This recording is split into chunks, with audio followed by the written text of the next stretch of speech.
Bom dia, meus irmãos. Bom dia, a graça e a paz do Senhor Jesus. Bem-vindos de volta à nossa EBD, 16 de janeiro, segunda parte da lição número 7, como está ali no título, o casamento cristão, texto de Mateus 5, 27 a 32. Sem mais delongas, vamos orar, porque hoje a gente tem uma tarefa desafiadora aí pela frente. Oremos. Deus querido, obrigado pelo nosso tempo nesta manhã.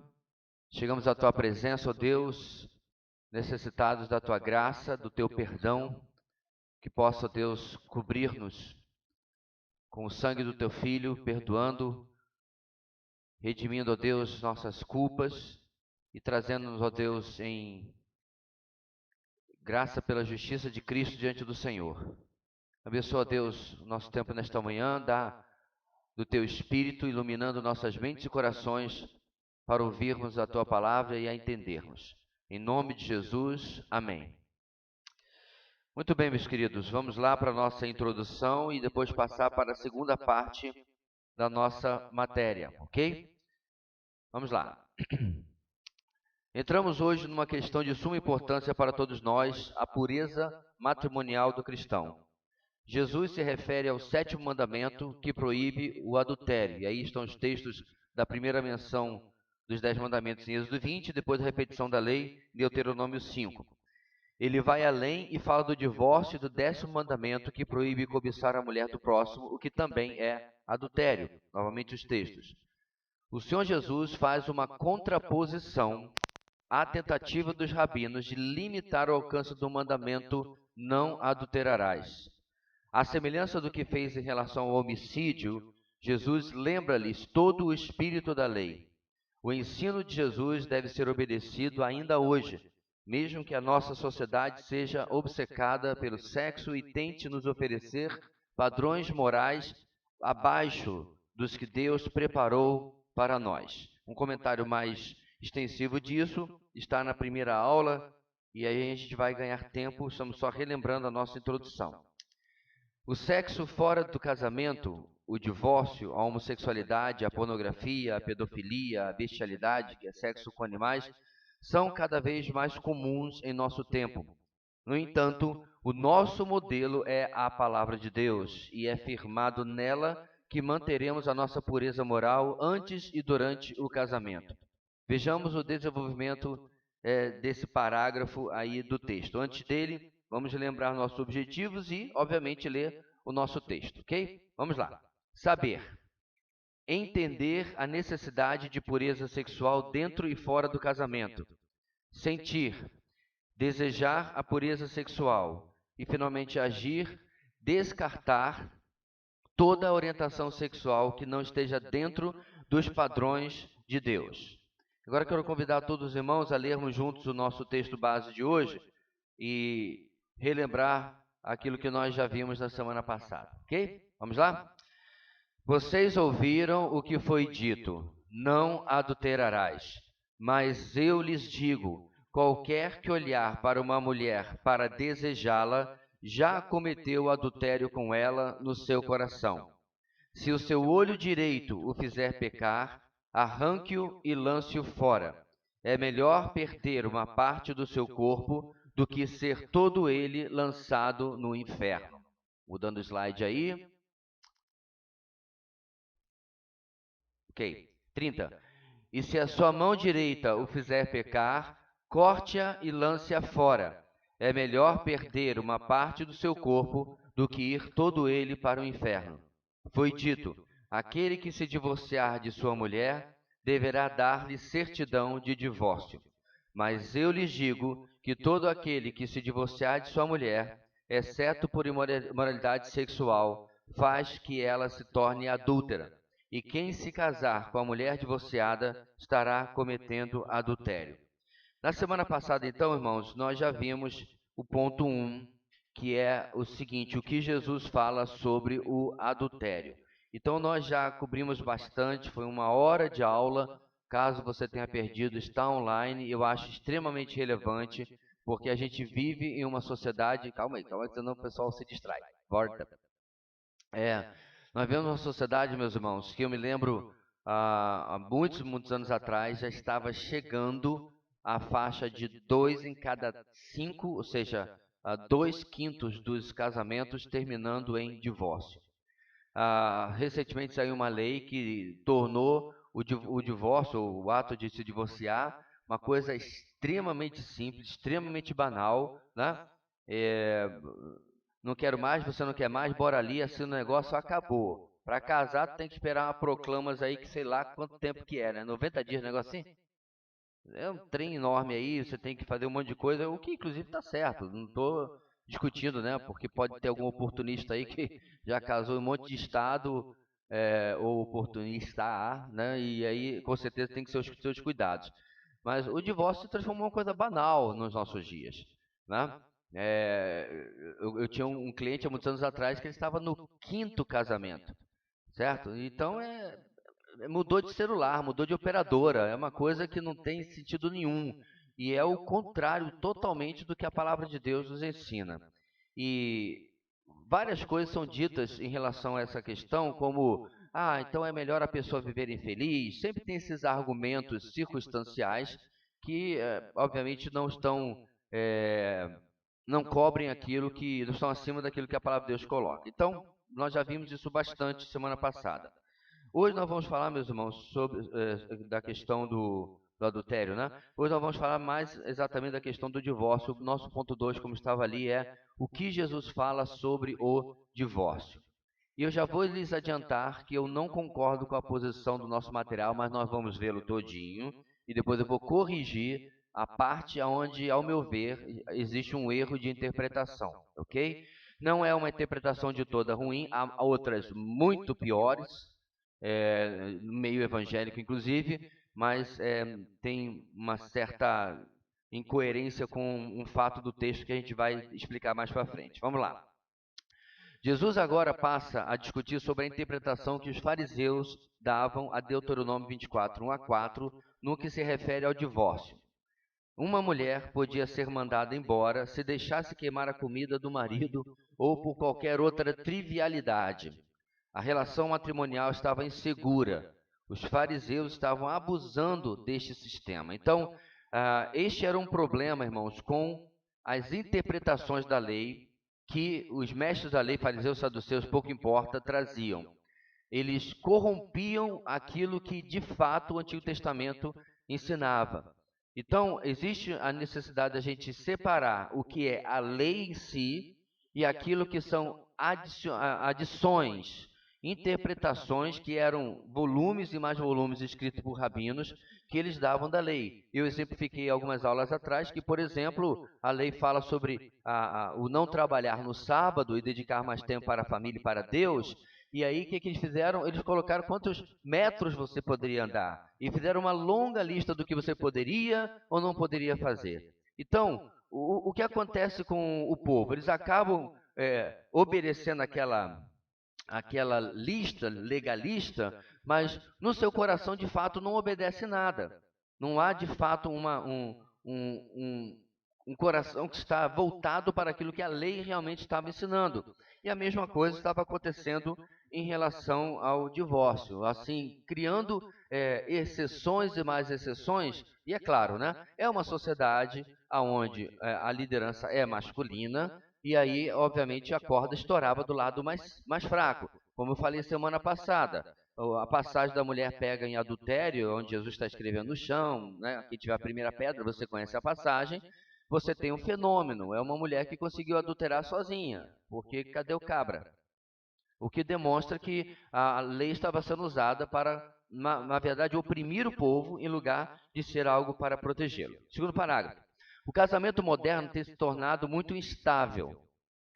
Ouçamos o que disse um psicólogo, que inclusive não diz aqui nem se era cristão, é um profissional, após assistir algumas novelas na TV. Olha aí, esses programas retratam um mundo de casamentos disponíveis. Eu suponho que aqui existe um certo erro de tradução, né? Uma vez provavelmente esse comentário veio de um texto em inglês. Eu creio que ele está querendo dizer que existem casamentos dispensáveis, ok? Prontos a desfazerem-se, maridos e esposas a serem lançados fora e filhas disponíveis, dispensáveis, onde não há uma seriedade no cuidado com elas. Esse é o modo de pensar de milhões. Aí ele fala, inclusive cristãos. E eu não tenho nem como dizer se esse camarada é cristão ou não. Mas isso é um fato, meus irmãos. Muito daquilo que se crê dentro das igrejas não vem da palavra de Deus, mas da influência da cultura e da sociedade moderna. Vamos falar, por exemplo, do famigerado pastorado feminino, pastorado entre aspas. Eu até hoje estou para conversar com uma pessoa que me venha com um argumento bíblico, teológico, doutrinário. É tudo sociológico, filosófico, feminista. Não tem este. E às vezes ainda piora, porque quando tenta usar a Bíblia, dá uma canelada feia. Pegando, por exemplo, o texto de Timóteo, onde Paulo ordena que a mulher não tem autoridade sobre o homem, a irmãzinha só não chamou Paulo de machista. Mas o conteúdo da crítica, o conteúdo da afirmação estava no que ela falou. Aí eu perguntei para ela, você conhece a doutrina da inspiração bíblica? Assim, a Bíblia foi inspirada por Deus. Não, explica para mim. Ela não conseguiu, vou resumir. E aí eu disse para ela o que significa a doutrina da inspiração bíblica, o que envolve a doutrina da inerrância bíblica. Eu falei assim, então se você está chamando essa posição, ela falou que a posição era de Paulo, né? Essa posição de Paulo e essa posição passou, você está dizendo que a sua opinião era errada também pelo Espírito e a opinião também mudou. A explicação foi muito mais longa na conversa, mas o meu ponto aqui, meus irmãos, é que da onde essa pessoa tirou? Da mídia, da academia, se ela fez faculdade, da onde quer que ela estivesse. Eu já vi pessoas exaltando a pessoa de Débora no Antigo Testamento em Juízes, livro que nós já expomos todinho, como uma pessoa à frente do seu tempo, porque ela se destaca no meio de um mundo dominado pelos homens. Essa mensagem, meus irmãos, do texto de Juízes sobre Débora? Não. O texto é, em uma época onde o povo estava longe de Deus, onde o povo havia esquecido do Deus de seus antepassados, a proeminência daquela mulher no meio daqueles homens era um juízo de Deus, mostrando o quão errado eles estavam, e isso afetava inclusive a questão da liderança, que obviamente Deus coloca sobre os homens, mesmo no Antigo Testamento. Quando o anjo aparece, ele não aparece a Gideoa, aparece a Gideão. Quando Deus chama, não chama nenhuma mulher, chama sempre os homens e os juízes. Leia o texto. Mas quando você tira o texto, irmãos, e lê pela lente ideológica, você vai falar o que o texto fala outra coisa, e não aquilo que ele está realmente dizendo. Então, meus irmãos, muito daquilo que se cria nas igrejas hoje tem que tomar muito cuidado. Muito da literatura que se está lendo nas igrejas, ela é integracionista. É importante que vocês aprendam esses termos, porque quando você ouvir, você já sabe do que um pregador, do que um palestrante está falando. O integracionismo é quando você pega o texto bíblico e mistura nele e coloca nele e o interpreta pela lente das ciências humanas, quer seja sociologia, psicologia, filosofia ou qualquer outra coisa. Você coloca ciências que têm 100, 150 anos ou alguma coisa assim, ou mesmo a filosofia que tem milênios mesmo assim.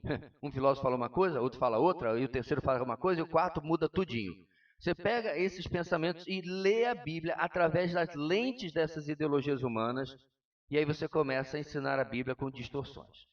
A palavra de Deus não precisa de lentes de ciências humanas. Ela é suficiente e a regra de interpretação é que ela interpreta a si mesma. É a palavra de Deus que você precisa para entendê-la. Pois bem, por que eu estou destacando isso, meus irmãos? Porque algumas das coisas que nós vamos falar aqui, se você falasse há 200 anos atrás, era impensável. Porque o divórcio, por exemplo, na própria sociedade era impensável. Eu não lembro exatamente quando é que em cada país a lei do divórcio começou a ser aprovada, mas em algum ponto da história, não, simplesmente não existia. Quando a sociedade começou a aceitar, passada algumas décadas ou menos, a igreja começou a aceitar. Então eu pergunto, a Bíblia mudou? O texto bíblico mudou porque a lei dos homens mudou? A resposta óbvia é não. Ok? Mais adiante, Jesus, pelo contrário, disse que o divórcio somente poderia ser permitido, entre aspas, se tivesse havido relação sexual ilícita. Os fariseus estavam preocupados com os motivos para o divórcio, Jesus com a instituição do casamento. Então, irmãos, é aqui que a coisa começa a ficar um pouco complicada. Nós vamos avaliar esses 5 pontos que são desse comentarista, Oswald Sanders, e no meio do caminho, ou no final, vou decidir aqui, eu quero trazer a vocês detalhes, especialmente, particularmente sobre o texto de Mateus 19, que não é o nosso texto base, mas quando você vai falar sobre um tema na Bíblia, você precisa explorar muitas vezes outros textos. Quando eu expus Marcos, e nós passamos também sobre um texto sobre divórcio e adultério, divórcio, recasamento e tal, a gente deu uma ampliada e explorou outros. Você pode voltar naquela mensagem, ou se talvez eu pudesse colocar no grupo da igreja para você encontrar com mais facilidade. Mas é importante nós entendermos o que a teologia bíblica, o que a Bíblia como um todo fala sobre aquele assunto. Mas vamos lá. O que esse irmão aponta? Primeiro, o divórcio jamais foi da vontade de Deus. Na lei, o que há é uma concessão devido à dureza do coração humano, que é exatamente o que Jesus fala em Mateus 19:8, por causa da dureza do coração de vocês.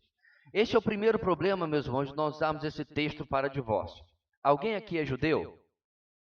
Mesmo que fosse, você segue a lei?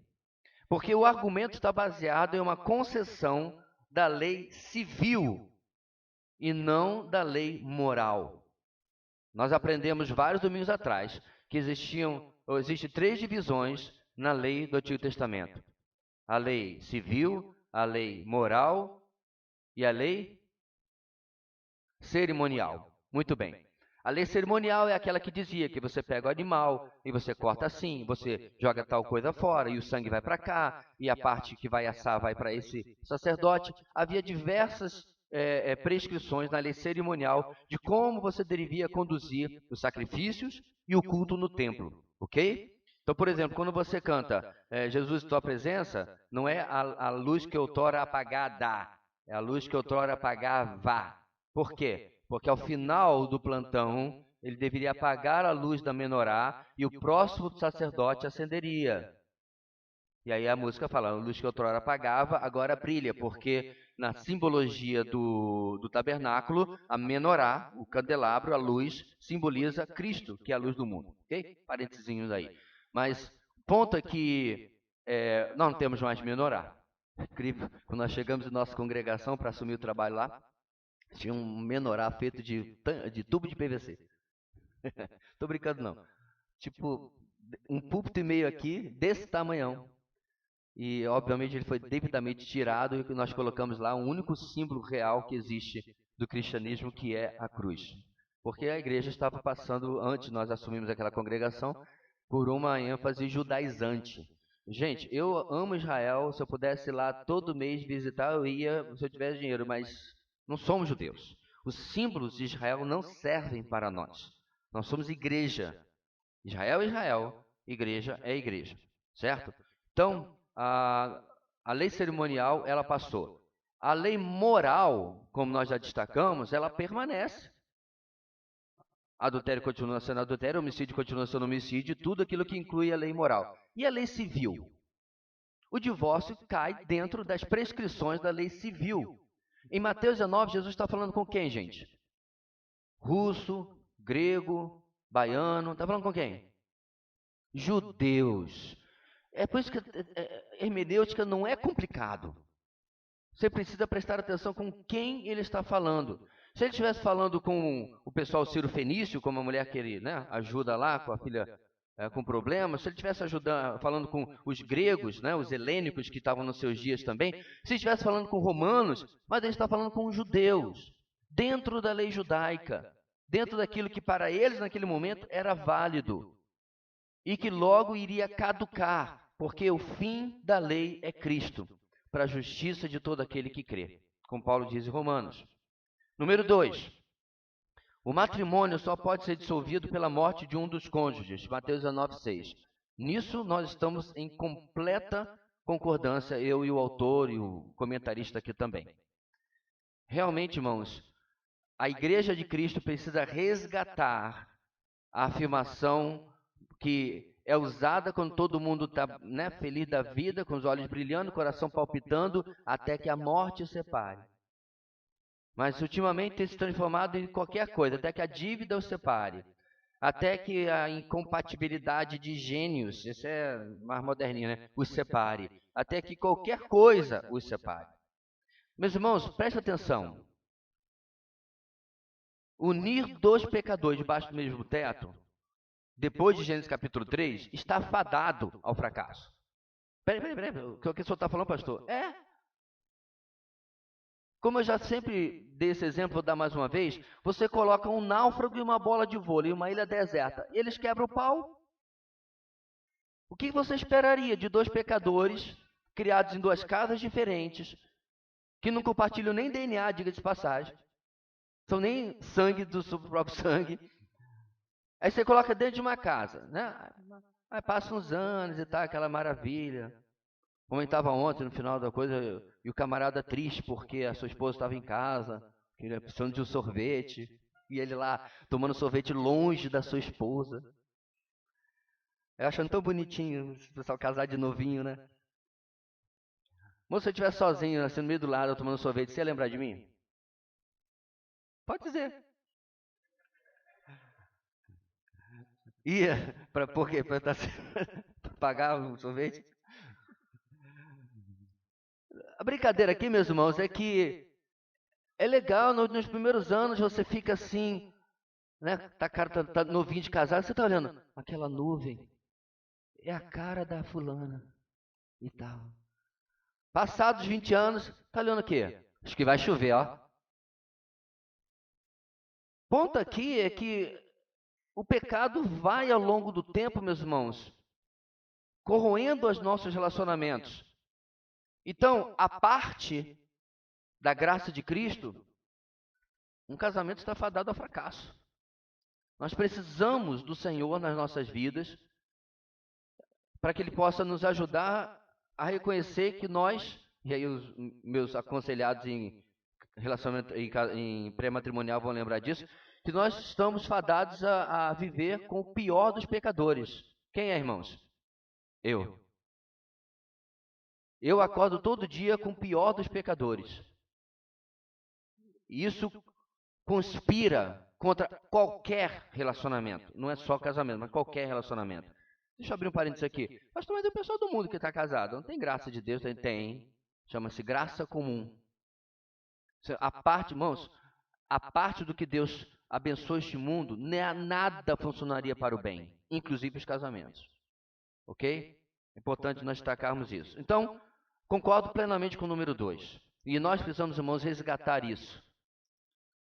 O casamento é até que a morte nos separe. Isso tanto é fato que em Coríntios 7, se eu não me engano, se a memória não me falha, o próprio apóstolo Paulo usa a morte como a razão pela qual nós fomos libertos da nossa velha vida. Por quê? Porque nós estávamos casados com o pecado. E aí, pecado morre? Não morre. Quem é que tem que morrer, irmãos? Eu. Nós. Já estou crucificado com Cristo, ele diria em Gálatas 2:20. E aí, quando eu morro, o meu casamento com o pecado é nulo, é desfeito. E aí eu sou ressuscitado em Cristo para que eu possa agora estar com o meu novo esposo. Viu? Paulo é genial em Coríntios capítulo 7. Por que ele não disse? Para a gente dar uma carta de divórcio para o pecado. Porque infiel o pecado é o tempo todo com a gente, né? Entendeu? Quando ele vai falar sobre tem que terminar esse relacionamento para estar unido com Cristo, ele usa a morte, ele não usa o divórcio. Adiante, irmãos. Ponto 3. Quem se divorcia do seu companheiro em caso onde não houve relação sexual ilícita é culpado de grave pecado. E aí é que a gente começa a pegar caminhos diferentes, e a lição, particularmente o irmão Sanders aqui. Eu não sei se eu conseguiria, meus irmãos, explicar completamente por causa do nosso tempo, mas eu já destaquei no grupo da igreja, já dei várias vezes para vários irmãos. John Piper tem um texto bem mais longo e bem mais completo, onde ele explica os detalhes sobre isso, e particularmente sobre a dinâmica do que está acontecendo em Mateus capítulo 19. O casamento judaico, ele não era como o nosso. Para começar a conversa, não tinha namoro. E, em segundo lugar, o chamado noivado, que nós chamamos de noivado, na verdade, já era um compromisso de casamento. É exatamente nesse estágio que Maria se... Exatamente nesse estágio, meus irmãos, do chamado noivado judaico, não é noivado o nome, em que Maria está quando ela se vê grávida do Espírito Santo, em outras palavras, de Jesus. E ali, José contempla a possibilidade de lhe dar uma carta de divórcio, porque ele não sabe ainda o que aconteceu. Para ele, Maria havia sido infiel, certo? É nesse contexto que Mateus 19 se encontra, aonde Jesus fala sobre a possibilidade de você fazer isso diante de uma infidelidade, de uma relação sexual ilícita. Detalhe, lembra, ele ainda está falando ali civil, primeiro argumento que eu já dei. Mas o segundo, irmãos, é que o divórcio de Mateus 19 não é o divórcio do mundo moderno. Era uma interrupção de noivado, se você quiser adaptar os termos. E aí, de novo, eu não tenho condição de toda a lógica, a explicação por aqui, mas o ponto é, meus irmãos, é que não tem sentido, no mesmo texto, Jesus falar que não, o que Deus uniu não separe o homem, quando o homem pode separar por causa de infidelidade. Entendeu a lógica? Se o que Deus uniu, o homem não pode separar, porque no mesmo contexto ele estaria autorizando a separação pela mão do próprio homem. E Jesus não iria, obviamente, se contradizer. Então, nesse número 3, eu discordo desse caso onde não houve relação sexual, porque, na verdade, o divórcio não encontra espaço em Mateus capítulo 19. Agora, qual é o problema que eu vejo, meus irmãos, com o uso que as pessoas fazem desse texto? Certa feita eu falei com o pastor que insistia, eu falei, então tá bom, vamos chegar e concordar com o que você está dizendo. Vamos dizer, eu estou dizendo que não é, mas vamos dizer que o texto está autorizando o divórcio nesta situação. Acha recasamento para mim nesse texto. E ele afirmou que tinha. Eu falei, ok, mostra para mim. E ele leu Mateus 19, cima a baixo. Não tem nada claro aqui, nem claro nem escuro, nem moreninho. O texto não fala sobre recasamento. Então, se alguém, meu irmão, insistir com você, uma vez que essa interpretação, eu concordo, é um tanto quanto difícil, eu falei assim, ok, então vamos chegar até aí, mas o texto não fala sobre recasamento. E é aí que eu concordo de novo com o nosso estudo. Olha o número 4. A parte ofendida que volta a casar-se, estando vivo seu esposo ou esposa, comete adultério. E aí ele volta para Mateus capítulo 5, 32. A única ressalva que eu faço aqui é essa parte que ele diz, a parte ofendida. Não tem parte. Qualquer pessoa que voltar a casar depois do seu divórcio comete adultério. Que inclusive é o texto que nós analisamos em Marcos, quando Jesus fala também sobre o mesmo tema. Por quê, meus irmãos? Porque o casamento continua válido. Então, se Maria e João se divorciaram na lei dos homens, isso não muda nada diante dos olhos de Deus. E quando Maria se casa com Carlos, na verdade, hoje ela tem 2 esposos. E esse é o problema que às vezes as pessoas não compreendem. Aos olhos de Deus, ela está ligada a 2 pessoas. Calma que eu vou chegar lá, meus irmãos, porque eu sei que por enquanto o discurso está pesado, mas a gente vai arredondar isso daí. E até abrir para perguntas, se vocês quiserem. Número 5, último ponto aí dele, das observações desse comentarista. O propósito destas restrições é preservar a santidade do casamento. Sendo assim, o casamento é uma instituição exclusiva e permanente. Divorciar-se de um parceiro, sem que tenha havido relação extraconjugal dele, é aqui onde nós discordamos, e casar-se com outro, casar-se com uma pessoa divorciada, é entrar num campo proibido e assumir um relacionamento adúltero, pois a pessoa está casada aos olhos de Deus, mesmo tendo conseguido um divórcio aos olhos da lei humana. Deus odeia o divórcio. É o famoso texto de Malaquias 2,16, inclusive na sua revista está errado, acho que está Mateus 2,6, né? É Malaquias 2,16. E Deus proíbe o adultério, já está os textos que nós vimos aí. Mas esses não são pecados imperdoáveis. Deus perdoa e espera que seus discípulos vivam com pureza e sem pecar mais. Então vamos lá, irmãos. É aí que a gente precisa equilibrar o nosso discurso. Em primeiro lugar, não existe, e eu vou destacar isso mesmo em uma igreja reformada, não existe nenhuma perda de salvação, porque tal conceito é antibíblico, ou qualquer tipo de condenação, muito menos ao inferno, para uma pessoa divorciada ou mesmo recasada. Aliás, não existe absolutamente nenhuma condenação para quem está em Cristo Jesus. Isso é o que diz a palavra. A condenação foi acabada, terminada, arruinada, destruída pela cruz. Pecados circunstanciais têm consequências circunstanciais, mas nada a respeito da sua posição em Cristo.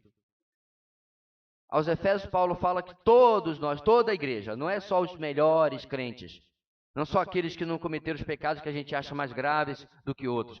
Todos estão assentados em Cristo, acima de todo principado e potestade. Essa é uma situação que nivela toda a igreja. Ok? Então, se porventura, e nós temos na nossa igreja pessoas que são divorciadas até recasadas, e você acha que quando nós tocamos este assunto, há algum tipo de discurso de demérito sobre a sua vida? Em absoluto. A ideia aqui, meus irmãos, é nós reafirmarmos a verdade para que, mesmo que um ou outro irmão esteja incluído nesse problema, ele seja instrumento de aconselhamento e mudança para outros. Ok? Então, por exemplo, um jovem solteiro que teve sexo antes do casamento.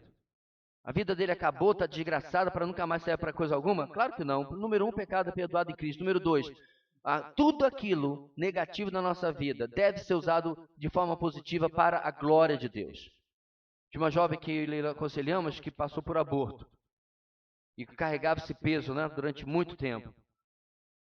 O final da ministração para a vida dessa jovem foi exatamente isso. Use provavelmente uma das piores decisões que você pode ter tomado na vida para aconselhar outras moças, certo? Primeiro, sobre a castidade. E segundo, caso isso não seja preservado, pela dor e pelo peso que qualquer mulher, aquela que disser que não carrega, é mentirosa. Qualquer mulher que cometeu um aborto carrega durante o resto da sua vida, a não ser que seja curada pela pessoa de Cristo. Então, tudo na nossa vida, meus irmãos, pode ser usado para a glória de Deus. Agora, pecados trazem consequências circunstanciais. E aí, meus irmãos, que a igreja tem falhado miseravelmente. Eu me lembro que o pastor Bartolomeu, que vários aqui conhecem, né? Um pastor muito querido, inclusive era pastor da nossa igreja mãe na época da nossa organização. Ele conta essa situação bizarra que tem lá no estado do Danilo. Lá. O camarada é divorciado não uma, mas 2 vezes. E é pastor da igreja. E fica mais bizarro ainda. A primeira esposa dele está sentada bem ali, a segunda esposa dele está sentada bem ali, e a esposa dele, a terceira, está sentada bem ali. Ele é casado 3 vezes e pastoreia a sua esposa e as suas 2 ex-mulheres. Irmãos, as pessoas olham para ele e dizem, nossa, que bonito, né? O evangelho. Não. Esse camarada não deveria estar no ministério há muito tempo. O recasamento, primeiro, já o desqualifica para o ministério. Lembra, irmãos? Consequências circunstanciais. O nome dele foi apagado do livro da vida? Sim ou não? Não! Esse é o problema quando você vai discutir isso hoje, é rede social, né? A primeira coisa que me fala assim, quer dizer que ele não tem que perder a salvação. Quem falou em salvação? A gente nem tocou nesse assunto. Nós estamos falando sobre consequências circunstanciais que a Bíblia registra. Timóteo capítulo 2, marido de uma só mulher. Esse camarada do Rio de Janeiro não é, ele é marido de 3 mulheres. Ele não deveria estar no ministério. E esse conceito, irmãos, em nossa igreja, nós entendemos que se estende a toda a liderança espiritual. Por exemplo, o presbitério, mesma coisa. Aliás, porque o texto de Timóteo trata sobre o presbitério. Então, se nós considerarmos um irmão para presbítero da nossa igreja, o padrão é o mesmo. Aí outra coisa que o pessoal fala, que adianta estar no primeiro casamento, mas o cara é todo errado nos negócios. De novo, isso não é argumento. Se você sabe que ele é uma pessoa desonesta nos negócios, fale sobre isso. E diga, ele não deveria estar no ministério, porque ele é uma pessoa que tem o nome sujo na praça, que é desonesto nos negócios. Mas uma coisa não valida a outra. São assuntos completamente diferentes. Então, em resumo, irmãos, pecados circunstanciais não afetam a sua posição em Cristo. E eu não vou nem tocar naquilo que foi polêmica nos anos atrás, mas isso inclui absolutamente tudo. Se uma pessoa é verdadeiramente salva, ela é a habitação permanente do Espírito Santo. O Espírito Santo não é inquilino. Ele não é hippie. Ele não é... Como é que aquele pessoal que vivia viajando de lá para... Cigano. O quê? Nômade. Pronto. Ele habita permanentemente o cristão e o regenera. Aí vai o tal de regenera, de regenera. Regenera, de regenera. É uma palhaçada coisa dessa. A Bíblia fala claramente, meus irmãos, aquele que meu Pai me dá, ninguém o arrebatará das mãos do meu Pai. João capítulo 10. Porém, tolo é o cristão que, por causa da sua posição inalterada em Cristo, é negligente, fútil, vão sobre as situações circunstanciais da sua vida. Irmãos, pecado tira o brilho da sua vida cristã. Tira a cor da sua vida cristã. É o texto de Davi, mesmo sendo em outra dispensação, sobre o pecado que ele carregou durante mais de 9 meses, no mínimo, porque foi o tempo em que o bebê de Batseba nasce, né? No mínimo, mais de 9 meses, até a confrontação de Natã. Ele diz, meus ossos secaram. Ele começava a somatizar, ele estava sentindo dor física. Então, não está com vontade de ler a Bíblia, não está com vontade de vir para a igreja, não está com vontade de orar? Dá uma olhadinha. Coloca a tua vida debaixo do microscópio de Deus. Tem coisa aí. Porque um ser espiritual tem alegria e prazer e vontade nas coisas espirituais. Tem sede das coisas espirituais. Agora, quando o pecado envolve, né? Hebreus capítulo 12, ele enrola como uma sucuri ao redor do crente, ele começa a perder a alegria de qualquer coisa.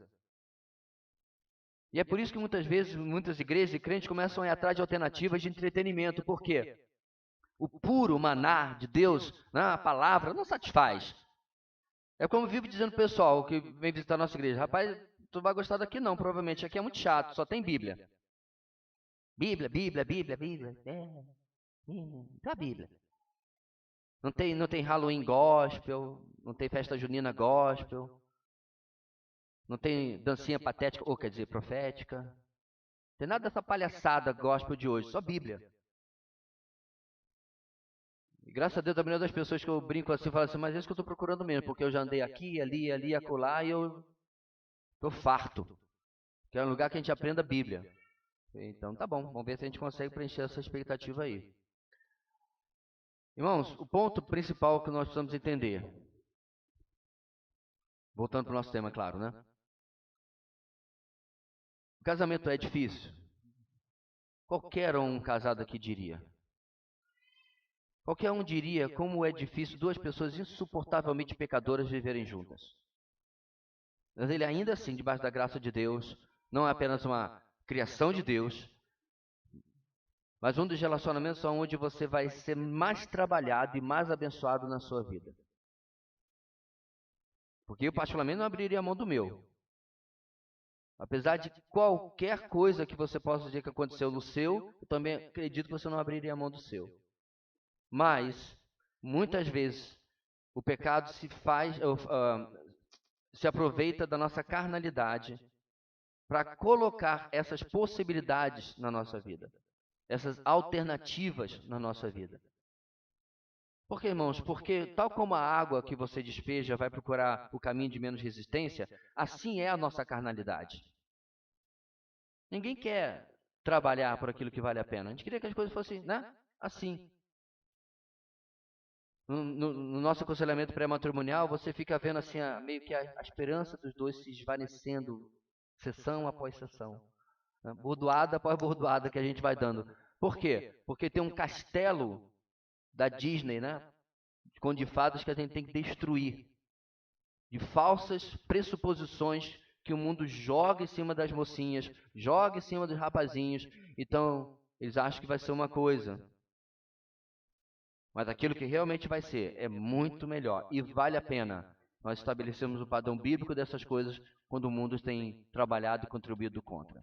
Antes de nós continuarmos, eu queria deixar aqui um espaço. Não sei se alguém gostaria de fazer uma pergunta sobre esse ponto. Se alguma coisa não ficou clara ou alguma outra, enfim. Diga, Leandro. Não tem um mic aí não, né? Tem aí? Tem aí. Ah, o pessoal da técnica é uma eficiência. Só me dá a bateria furada. Aprende aí, Kaique, viu? Está muito fraco. Acho que não é nem uma questão de uma pergunta, é uma explicação, né, com relação à questão do adultério, do divórcio e tal. Às vezes tem pessoas que... Eu tinha esse pensamento, né? Com relação a antes de ser cristão, entende? A pessoa já foi casada, recasada, se isso influencia ou não após a conversão dela. Boa pergunta. Um tempo atrás eu estava numa reunião e a questão era um obreiro que ia ser escolhido para uma determinada congregação, tá? A pessoa é muito joia, um irmão querido. Eu não tenho absolutamente nada no nível pessoal contra a pessoa. O problema é que antes da sua conversão, ele foi casado, divorciou-se, converteu-se e aí casou com outra pessoa. Porque a sua igreja não instruía diferente. E aí é interessante, irmãos, que eu estou vendo o negócio de desenrolar e só conversando, né?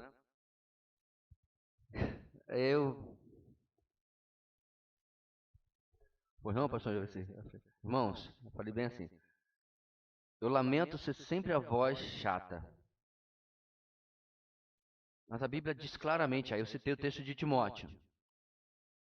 Marido de uma só mulher. E esse irmão, e aí eu repeti, eu o conheço, já esteve visitando uma programação da nossa igreja, é um irmão muito querido, gente boa, calmo, tranquilo, sereno, tudo, pá. Mas ele não pode estar no ministério pastoral. Não, mas alguém falou, não, o ministério pastoral não, ele vai ficar como... Qual a diferença? Ele vai estar à frente de uma congregação, onde eventualmente, formando-se igreja, ele ia ser provavelmente ordenado, inclusive parece que já fez seminário. Tinha uma irmã do meu lado, detalhe, esposa de pastor, por isso que eu valorizo a esposa do pastor de vocês, porque ela não ia dar uma canelada dessa não. A esposa do pastor do meu lado vira e diz, o que o senhor faz com aquele versículo? Se alguém está em Cristo, é nova criatura, todas as coisas velhas, Coríntios 5. Eu falei, irmã, eu aplico a ela uma boa hermenêutica. Por que eu falo essas coisas? Eu aplico a ela uma boa hermenêutica, porque o texto está falando sobre, lê o texto, sobre as condenações da velha vida do velho homem em Cristo. Elas se passaram, se fizeram coisas novas. Porque se foi assim, né? O camarada matou alguém antes de se converteu, as coisas se fizeram novas. Você vai aplicar para uma coisa, vai aplicar para tudo. Estava devendo todo mundo antes se converteu, as coisas se fizeram novas. Alguém veio me cobrar, agora eu não posso lhe pagar, porque eu sou nova criatura. Gente, essa interpretação faz nem sentido. Só aplicar uma lógica de absurdo para a gente ver que não tem sentido. Não, não muda nada. A conversão não muda o seu histórico de casamento. Se você foi casado, você deveria ter ficado casado até que a morte o separe. Certo? Isso não muda a situação em absoluto. Mas, repito, isso é uma situação que vai influenciar circunstancialmente na vida de uma igreja local. Não é um crente de segunda categoria, nem nada. Tá? Nada disso, apenas estou explicando que não muda se esse casamento e divórcio foi antes ou depois da conversão. Ok? Mais alguém? Hugo.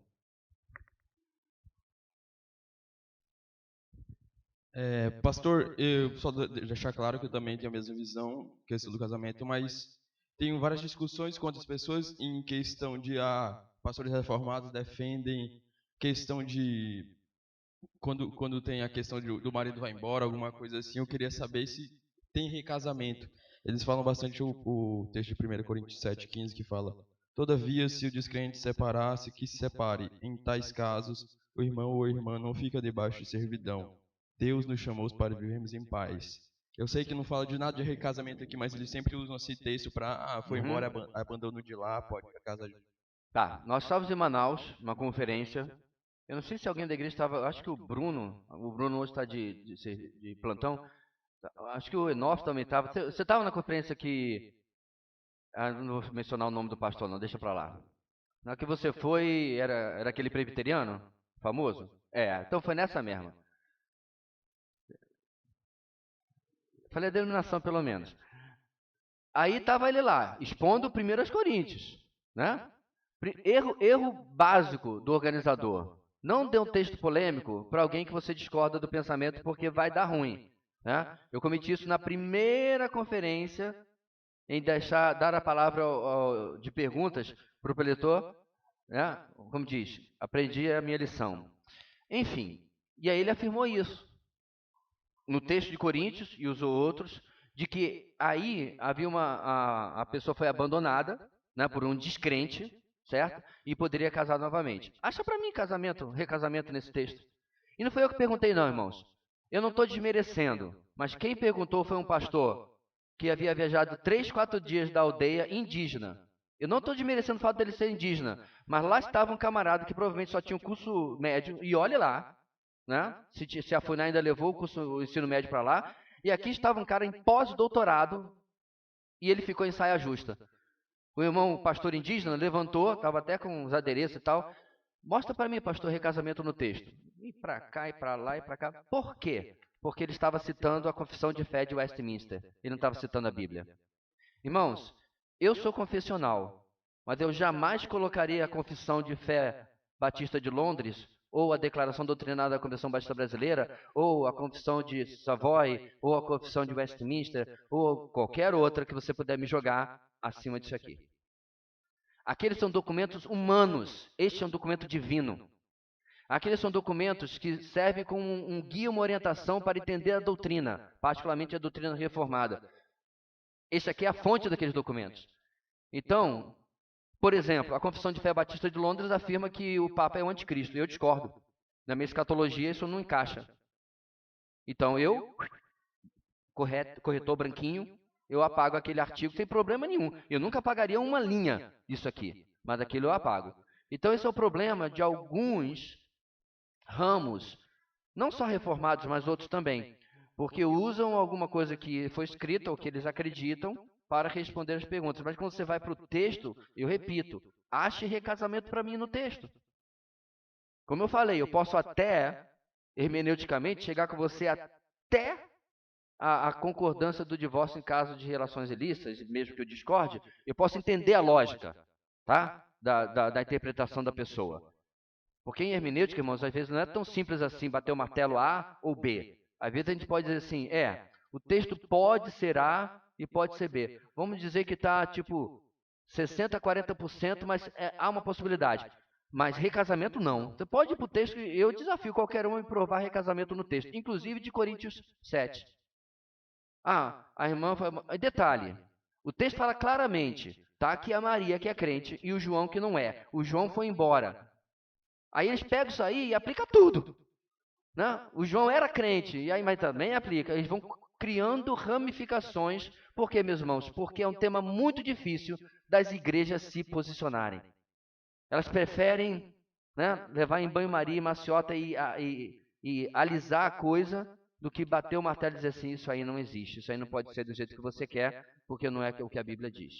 Certo? Só um minutinho, ok? Mike, aqui rapidinho, senão não sai. O que seria a palavra servidão lá? De ter que se manter em um casamento com uma pessoa que provavelmente a oprimia, a perseguia por ela ser cristã. Desde que a escolha de ir embora seja da parte incrédula. O texto é claro. O texto é claro. Né? É mais uma daquelas coisas, meus irmãos, que você pode emocionalmente achar, Então o texto está falando que essa mulher, ou até esse homem, tem que ficar sofrendo dentro de uma casa com um incrédulo que vai perseguir a sua fé? É. Eu não gostei, não tem problema. No céu vai ter um balcão de reclamações, aí você vai lá e reclama. Nem tudo, meus irmãos, que a Bíblia nos ordena é bonitinho, colorido, cheio de flores. Tem coisas difíceis. Difíceis de engolir mesmo. Por isso que C.S. Lewis falava, se você quiser uma fé confortável, eu não lhe recomendo o cristianismo. Porque tem coisas que descem rasgando mas está no texto. E você precisa aceitar. Certo? Então, não é porque a gente discorda do que o texto está dizendo que a gente vai manipular o texto para dizer o que a gente quer. Tá? Mais alguém, irmãos? Diga, Guilherme. Pois, pastor, alguns anos atrás eu conheci um casal cristão, né? Eles ficaram casados durante 5 anos e não tiveram nenhuma relação sexual. Aí a mulher não aguentou e pediu a separação. Nesse caso, o casamento foi válido? Peraí, 5 anos? 5 anos a mulher aguentou, né? Essa coca é...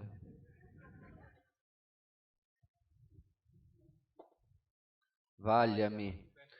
Bem, existe, irmãos, uma longa discussão se o casamento realmente só é válido com a relação sexual.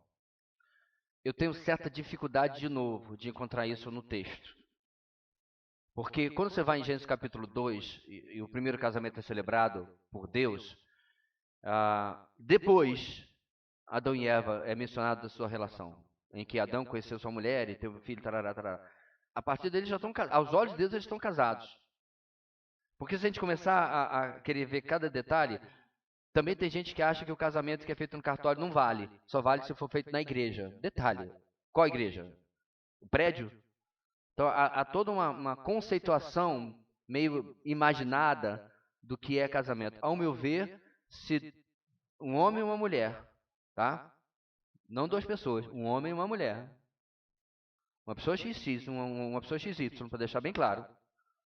Se une em concordância, tá? Porque eu, por exemplo, já ouvi o caso, muitos anos atrás nos Estados Unidos, em que um casal conseguiu anular seu casamento porque estavam sendo obrigados pelos pais. Né? Pais muito legalistas, antigos. Então eles fornicaram, nem houve gravidez, e os pais obrigaram a casar. É o casamento shotgun que a gente fala, atrás de uma 12. E aí, quando tiveram a idade, de maioridade, que eu não sei se é 21 lá, não sei lá, eles foram ao cartório e anularam. E estava essa discussão. Tipo, não era podcast porque era tipo um vídeo, uma coisa assim. E estava essa discussão e a maioria dos pastores falaram assim, não houve casamento, porque não havia o quê? Concordância. Eles foram obrigados àquilo lá e nunca viveram juntos, de fato. Foi sempre uma luta, uma dificuldade. Enfim. Então, se há concordância de um homem e uma mulher, os votos são feitos e é concluída ali uma aliança, ao meu ver, já é um casamento. Quer ver só? Vamos fazer um paralelo.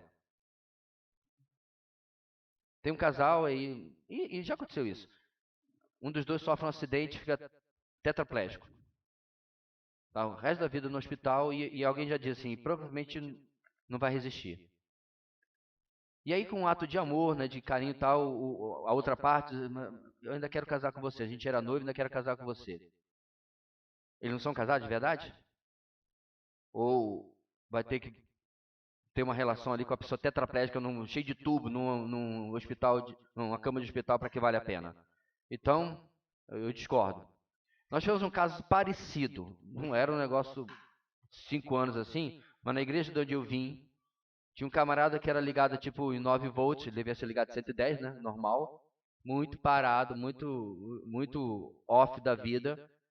E eu soube depois, né, porque eu já era seminarista, o pastor conversou isso comigo, que a situação não era completa, mas era de constante negligência. Levava meses para os dois terem algum tipo de contato físico. E aí, infelizmente, meu pastor aconselhou que era espaço para ela pedir o divórcio. Eu aconselharia diferente, eu aconselharia aconselhamento. Aconselharia aconselhamento, né? A gente precisa de trazer o que acontece. Porque, irmãos, há causas, há situações. Já teve um caso que a moça tinha sido abusada na adolescência, e agora isso atrapalhava a intimidade no casamento terrivelmente. Então, você não descarta as coisas simplesmente sem avaliar, sem ao fundo, né, da questão, o que está acontecendo, que também não sei se foi feito nesse caso, né? Mas não seria o conselho que eu daria de forma nenhuma. Para mim, eles eram casados, não importando o que estava acontecendo. Oi.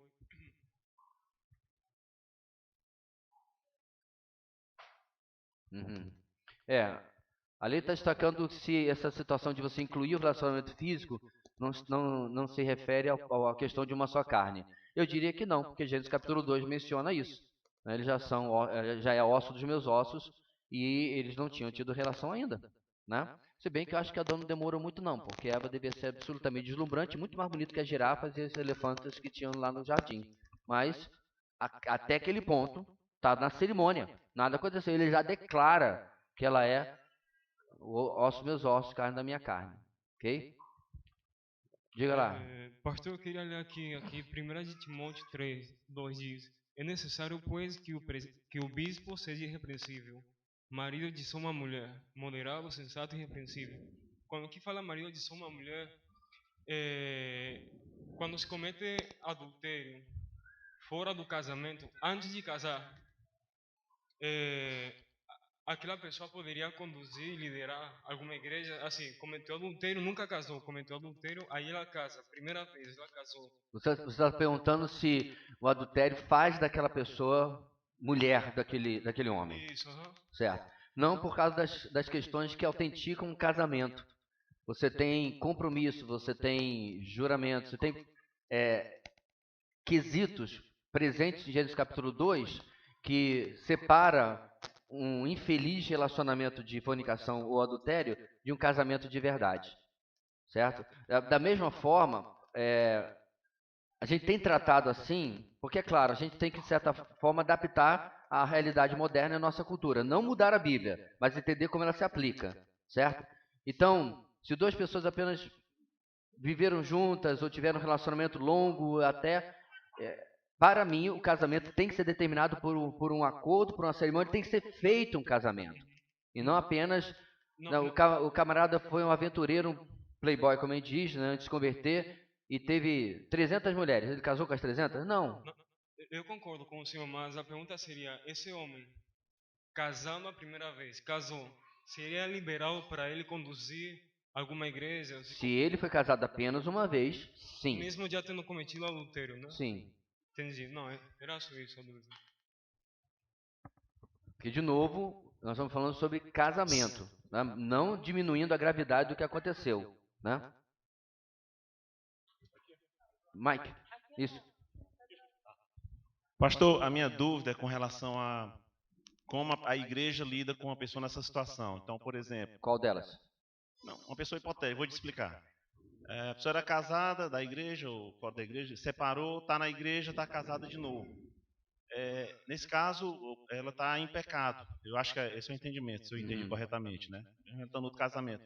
Com relação a ministérios, eu já vi que o senhor falou aí do presbítero, né? Que não vai ser presbítero, mas se ela não é da liderança, né? Com relação a ela quer servir no ministerial, como a igreja lida com isso? É uma situação em que ela está em pecado? Como é que é o entendimento? Então vamos começar e dividir a pergunta em duas partes. Em primeiro lugar, essa situação, irmãos, em pecado é uma frase um tanto quanto complicada de a gente administrar, porque se for assim, quem aqui está sem pecado, por favor? Não é para tirar a primeira pedra, não. Então, nós estamos muitas vezes em outras situações de pecado. Um relacionamento que deveria ser consertado, né? A raiva que você passou no caminho para cá com o motorista domingueiro que estava na sua frente a 40 por hora olhando o celular. Dizem que é fato real, mas entendeu? Então, você está sempre tendo uma situação em que você vê a sua pecaminosidade à flor da pele. Então, ao meu entendimento, esse estado mesmo, eu não concordo, tem uns grupinhos aí que diz que você tem que abandonar a sua segunda esposa e voltar para a primeira, você não está sob maldição e inventa uma situação, uma opressão. E isso aqui na cidade tem grupos assim, tá? Não é tão viajado não. Então, ao meu ver, o que liberta a pessoa dessa situação é ela compreender que ela cometeu um erro no seu passado e já consertar a sua relação, a sua situação com Deus.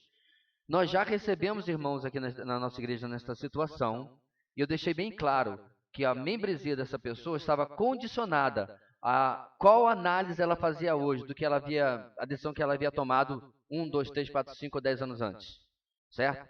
E em conversa eu falo assim, não, pastor, eu e meu esposo já entendemos que eu não deveria ter feito isso, não deveria ter me divorciado, eu não deveria ter casado novamente, mas eu não tinha entendimento na época e tal. Isso feito, ao meu ver, essa pessoa está fazendo o conserto necessário com S, que ela precisa com Deus. Mas as consequências práticas, que é a segunda parte da sua pergunta, vão se manter. E aí a gente chega num problema. Acha para mim EBD na Bíblia? Não tem. Acha para mim grupo de vida na Bíblia? Não tem. Essa conversa, irmãos, eu tive com N colegas. E eu fui dos desconhecidos a pessoas que você lê livros aí e conversamos, pastores mais velhos, pastores mais novos. Cara, se eu fosse fazer um livro, daria 300 opiniões diferentes. Uma coisa todo mundo concorda: os ofícios da igreja estão completamente vedados para essas pessoas. Diaconato e presbitério e pastorado, obviamente, né? Quando chega nas outras questões, aí complica um pouquinho. Então nós temos tido, irmãos, uma postura mediana, né? O líder de um determinado ministério, nós temos aplicado isso. Mas, por exemplo, nós não temos aplicado para nossas professoras de EBD. Não sei se hoje teria alguém nessa situação, mas já teve no passado. Pessoas que vieram me perguntar, no caso a irmã Glaucia, vem perguntar se fulana poderia participar do Ministério Infantil, né, uma vez que ela vem dessa situação, vem de um casamento na juventude que durou 1 ano e tarará, toda a história, o que realmente pouco importa quanto tempo durou, se ela poderia. Irmãos, é difícil tomar essa decisão. Então nós conversamos, a equipe ministerial na época, faz muitos anos, e entendemos alguns limites aonde aplicar e não aplicar isso, certo? Uma vez que a Bíblia só é absolutamente clara quando se trata dos ofícios da igreja, tá?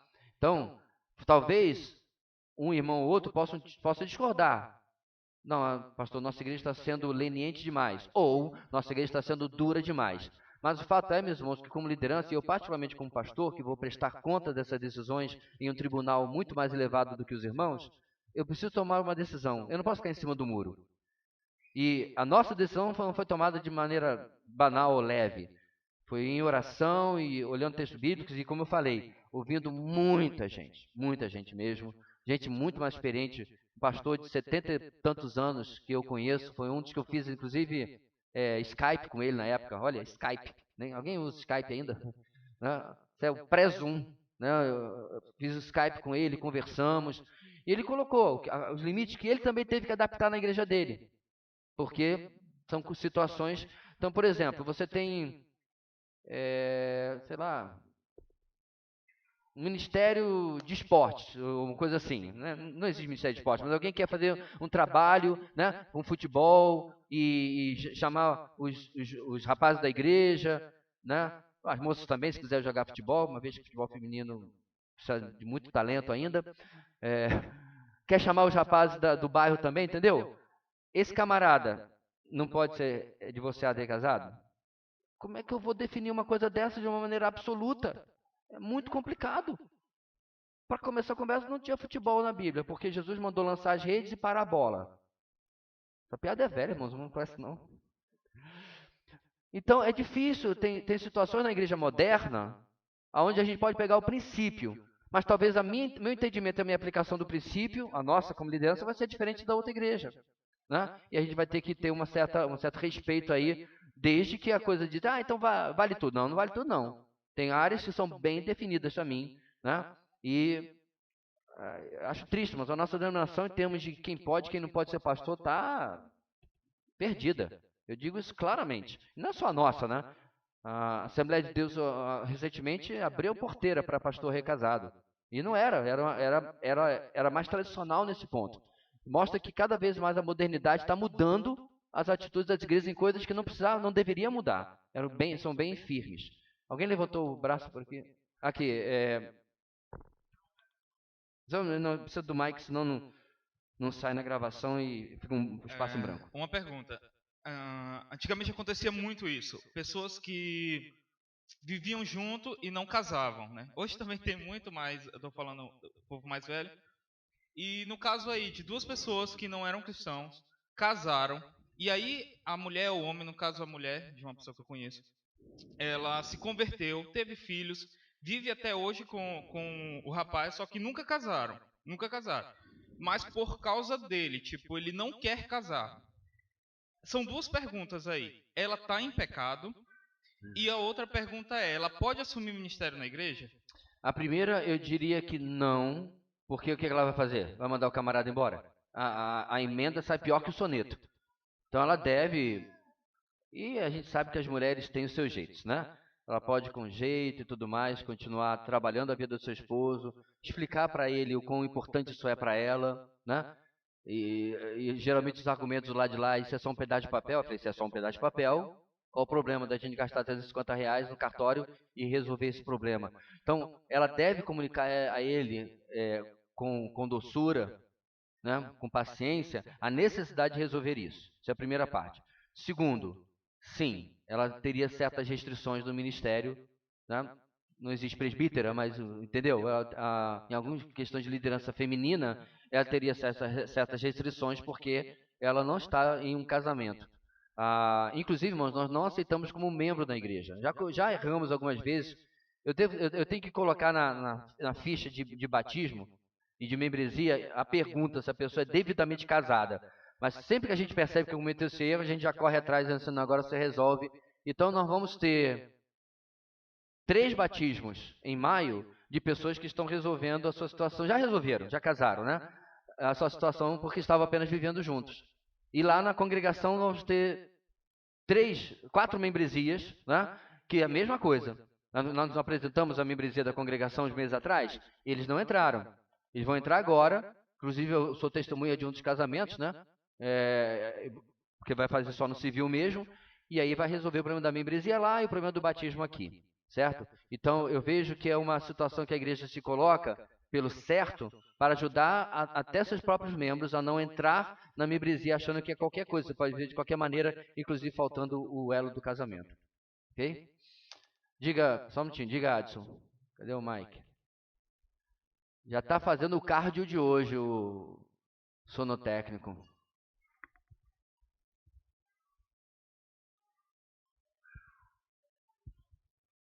Duas perguntas, pastor. A gente vai ter essa e mais essa aqui, mas depois a gente vai ficar por aí por causa do nosso horário. Diga. A primeira, assim, vamos dizer, uma pessoa que vive há tanto tempo, vamos dizer, 30, 20 anos com a pessoa, tem filhos, tudo, mas nunca casou. Pegar, por exemplo, um indígena, ele teve uma cerimônia religiosa ali, foi declarado que, não no civil, né, que ele foi casado com aquela mulher e tal, ele vivia toda a vida, vamos dizer, se converteu, mas ele disse, olha, eu não sou casado no papel. Então, tipo, para ele não tem obrigação de nenhuma com aquela mulher e ele pode adquirir outro casamento.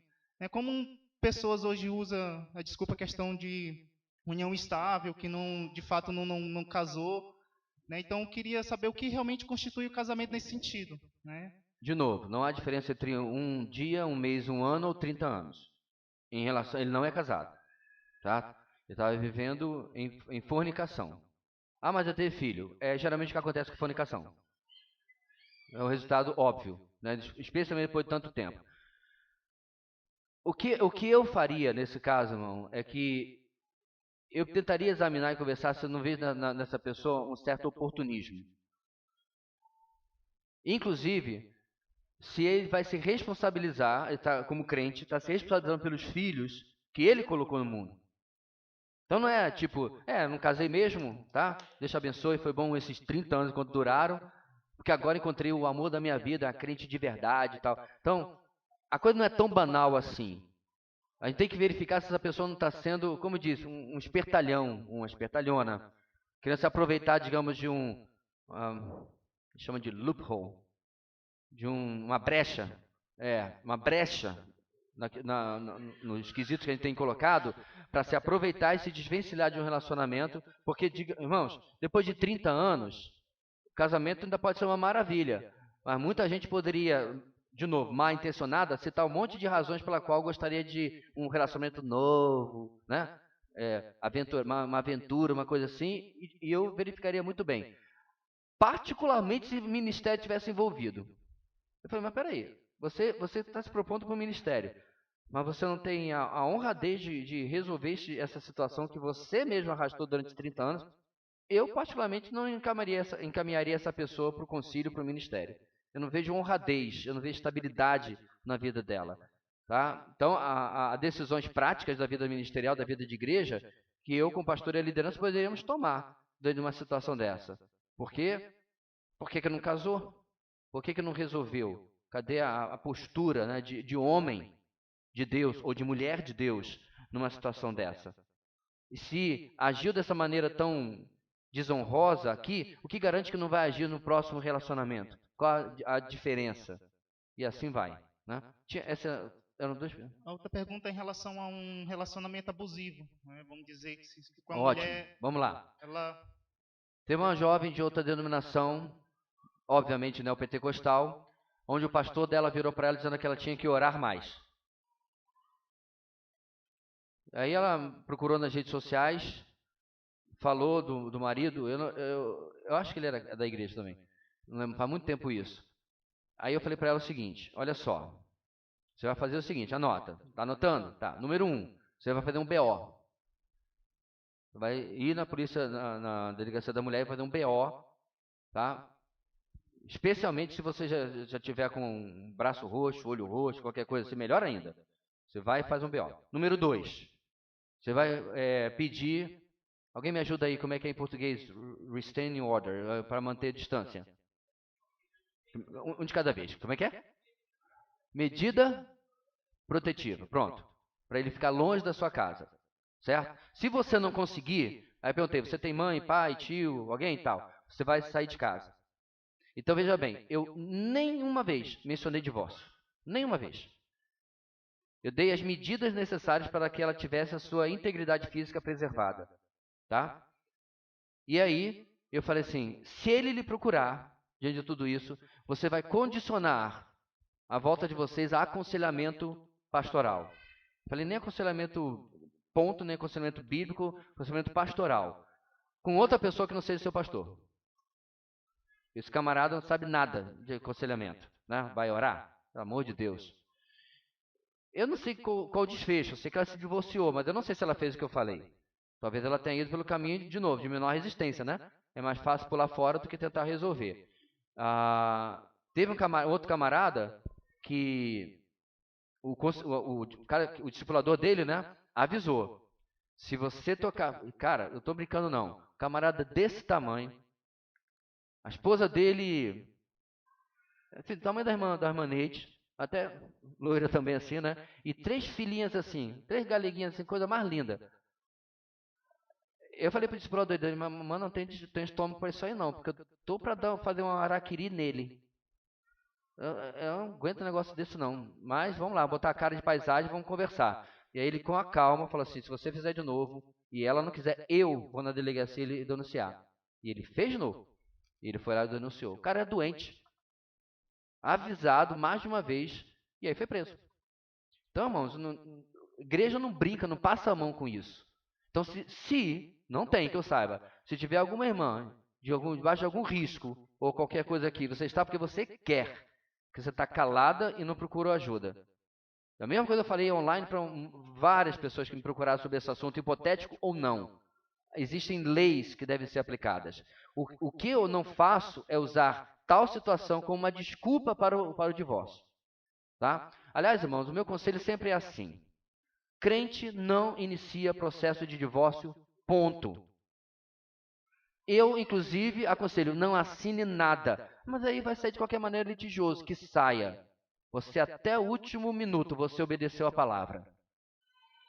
Você pode fazer com que a pessoa saia de casa, pode fazer o que você quiser, certo? E diante do juiz, eu ainda aconselho, diga assim, seu juiz, sua santidade, sei lá como é que fala, eu entendo o que o senhor está querendo, mas diante do meu Deus, que na sua palavra proíbe e odeia o divórcio, eu não posso assinar esse documento. Esse é sempre o meu conselho. Sempre. Não lembro uma vez única que eu não dei exatamente esse conselho. Deixa o camarada seguir com seus documentos, pode até consultar um advogado para proteger os seus interesses, mas diga, eu não vou assinar. Ok? Última aqui desse lado era Luma aqui. Rapidinho, gente, senão tem mais um ou dois slides aqui. Pastor, quando o Tiago perguntou e você falou que não seria fornicação, eu pensei que a resposta seria fornicação. Depois desculpa, a Adson perguntou, aí nesse caso o senhor falou que não, que poderia ser fornicação, mesmo 30 anos casado, tendo tido consentimento dos dois lá na religião, na maloca deles. Eu não entendi quando é que se aplica a fornicação e quando é que não é. Tá, então me corrija onde é que eu falei o contrário. Não, eu nem lembro qual é a resposta mais. Entendeu? Quando eu perguntei se a moça estaria em pecado, mesmo não casando, né, se converteu, o senhor falou que não. O senhor falou até assim, a primeira resposta é não. E quando o rapaz perguntou... É porque eu chamei de fornicação. Isso. Ok. É porque eu estou usando esse termo, essa expressão em pecado, que a gente gosta tanto no meio evangélico, ela é um tanto complicada, porque pelo aquilo que eu falei, quando é que você não está em pecado? Porque você, né, eu desejei que a Samara morresse, então vou pedir perdão a Deus. Senhor, me perdoa porque eu desejei a morte da Samara. Aí passa um segundo, né, eu sou cabeça quente e tal, essa Yasmin que morra. Senhor, irmãos, o pecado é uma desgraça, é um câncer que consome o nosso dia a dia. É porque você está sempre colocando o pecadão e o pecadinho. Tá? Você está no trabalho, é o colega que é rude, é o chefe que é chato, certo? Acabou o café da manhã lá em casa, aí todo mundo deixa a louça lá e tal. Como é que eu faço? Que coisa maravilhosa, uma oportunidade de servir. Que vida boa que eu tenho. Você faz isso? Eu vejo aquela cena e digo assim, quanto tempo falta para os dois saírem daqui de casa antes que eu quebre o pescocinho deles? Irmãos, me desculpe se eu estou na presença de um monte de santo, entre aspas, onde você jamais pensa o mal de ninguém que age mal na sua frente. O ponto é que você vai lidar com aquilo. Então, eu estou colocando aqui, a gente vive lidando com o pecado. E nesse caso em particular, o em pecado é que eu estou discutindo. Certo? E aí, assim, a pessoa tem que chegar a um ponto onde ela vai resolver isso com Deus. Agora, você dizer que a pessoa pode simplesmente viver junto, né, isso não é errado? Claro que é errado. Claro que é errado. Ela tem que resolver essa situação na vida dela o mais rápido possível. Tá? E de preferência, como a gente tratou ali, resolvendo de maneira honrada, né? Casando, regularizando a sua situação, porque, irmãos, tem muita gente muito crente que está casando e só está casando porque algumas igrejas estão batendo o pé. Não, ou você casa ou você não vai ser membro da nossa igreja. E aí isso resolve, né? Você está com o microfone? Acabou? O que é, Leandro? Eu tenho que ter um microfone, senão vai ficar um blank lá. Pastor, como fica uma situação, ela é real. Troca os nomes, por favor. Um casal cristão se separa, né? E tal. E com divórcio e tudo certinho. E Não tudo tá. erradinho, né? Tudo erradinho. E aí passa um tempo e eles voltam. Como fica eles com a situação com a igreja, com relação à membresia, ministérios, entendeu? O mesmo casal se divorciou e casou de novo. Casou de novo. Então, não ficaram com outras pessoas, coisa do tipo. Eu não assim. chamaria isso de recasamento, eu chamei isso de restauração. Graças a Deus. Mas um bom tempo, um bom tempo separado. Ok. Viram a besteira que fizeram, né? E casaram de novo. Ou reataram o casamento, né? Dos males, eles consertaram o erro do divórcio. Agora com relação à igreja, eles têm membro, participar de ministério e tal? Aí eu não consideraria, porque o problema do divórcio lá é o estado permanente de estar em desobediência, né, e ter rompido os votos do casamento. Uma vez que eles restauraram isso, é um ato de arrependimento, fruto de arrependimento. Eles consertaram o ato errado deles e sim, não teria problema nenhum. Não? Foi você, divorciou e recasou? Foi Não. né? Um amigo nosso.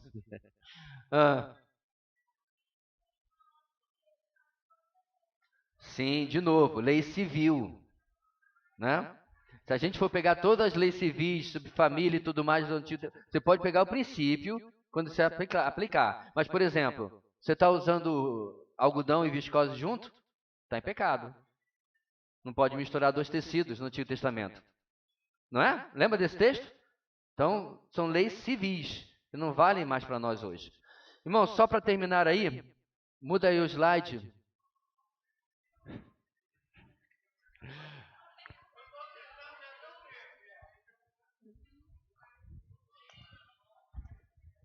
Eu vou botar depois o artigo lá para a gente ajudar. Vai.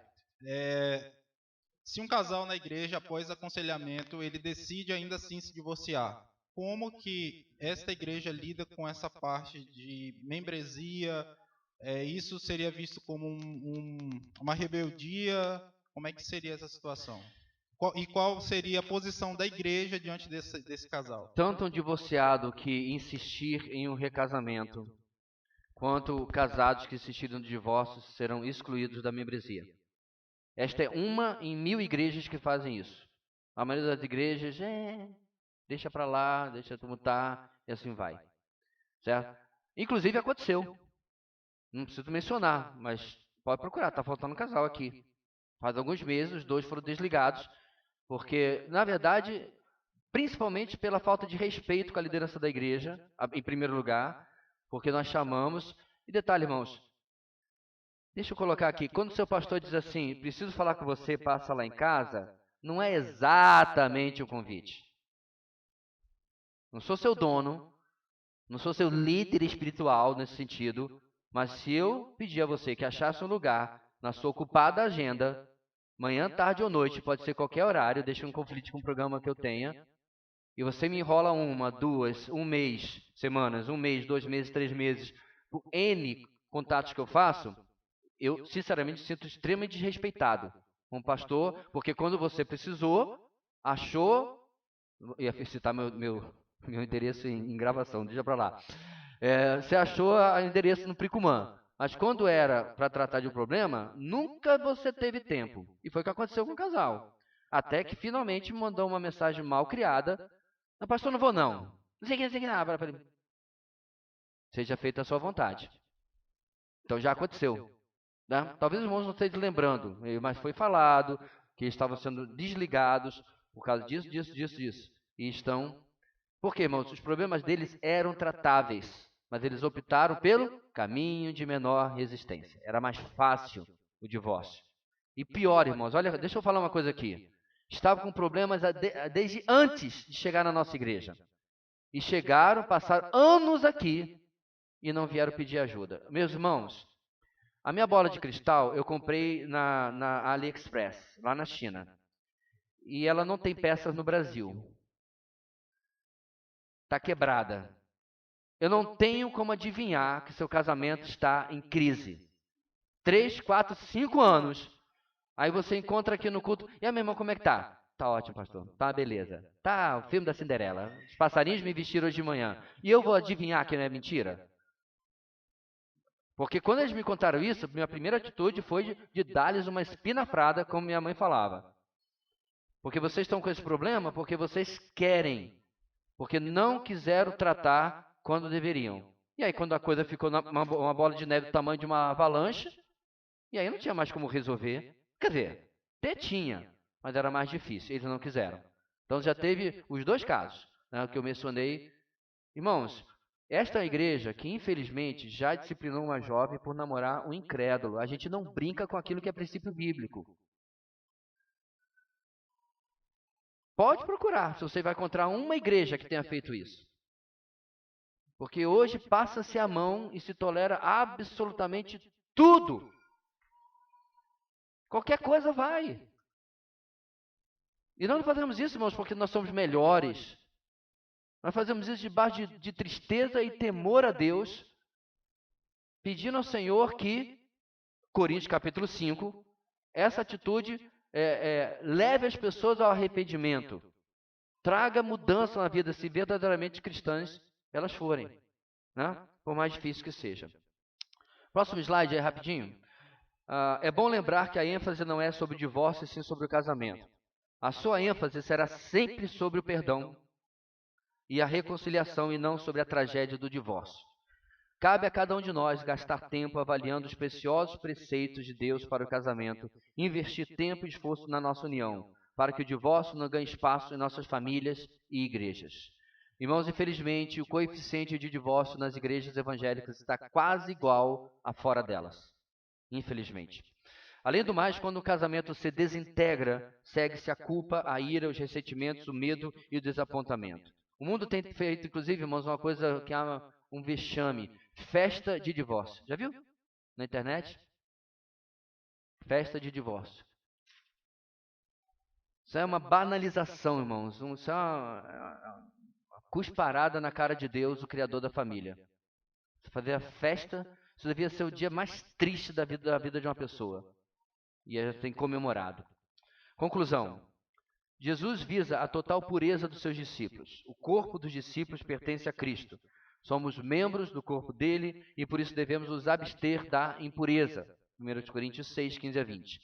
Os que pertencem a Cristo Jesus crucificaram a carne com as suas paixões e os seus desejos. Gálatas 5, 24.